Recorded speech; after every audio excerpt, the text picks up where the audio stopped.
Hi, if you need to transfer files from your Samsung Galaxy S22 Ultra, then you would need to take this SD card reader and plug it in like that, and make sure that it is Type-C cable.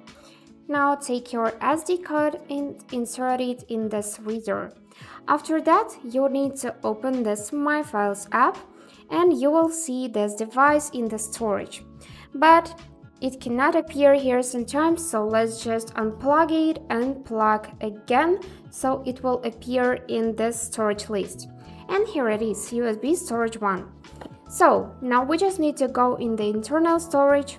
Here I'm gonna select this folder, open camera, and choose this photo to transfer to our SD card.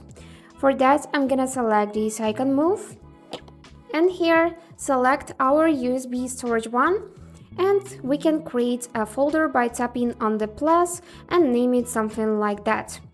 After that, select the folder and select this button move here. And now let's check whether it moved or not. So for that, I'm gonna return back to the main page, select our SD card reader, and yes, it moved here. If you want to move files from your SD card to your phone, you need to press and hold it, select move, then select internal storage, and here choose a folder in which you want to transfer files, for example this one. And now let's check it. I'm gonna go in the internal storage, in movies, and yes, here is the file. And that's it, how it works. I hope this video was helpful for you, and thank you for watching.